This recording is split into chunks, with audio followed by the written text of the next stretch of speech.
Sharxonda tandirlarni buzib yuborilganini ko'rdinglar. Ma'lumot o'tgandan keyin ko'pchilik buni tanqid qilganidan keyin video o'chirilib ham tashlandi. Keyin bu Sharxonda hokimiga, endi biz Andijonda Sharxon deydi. Shahrixonda hokimiga hayfsan ham berildi. Endi shu joyda bir savol tug'iladi. Yurist sifatida aytaman. Hayfsan bilan hokimni masalasi bo'ldi, yopildimi? Chunki u tadbirkor tandiri nima bo'ladi? Uni mulki, u shaxsiy mulk bu. Mulk huquqi daxlsiz deya belgilangan konstitutsiyamizda. Zarar qoplab berildimi? Va bundan tashqari boy berilgan foyda degan narsa bor.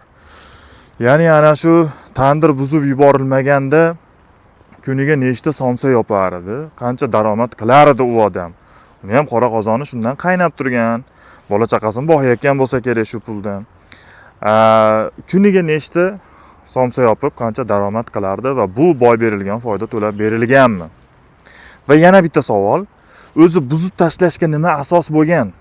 Bu mulk huquqi bo'lsa, bu juda ham jiddiy masala do'stlar, bu ekologiyadan kam bo'lmagan masala.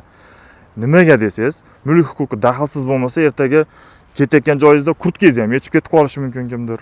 Mashinangizni minib ketib qolishi mumkin. To'g'rimi? Masalan, mulk huquqi daxlsiz bo'lmasa, shunaqa darajadagi holatlarga olib keladi.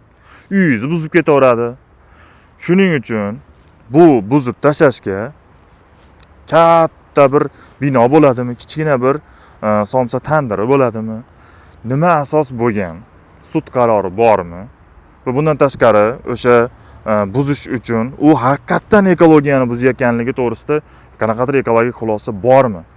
Shu savollar ochiq qolyapti bizga o'xshagan yuristlarning oldida.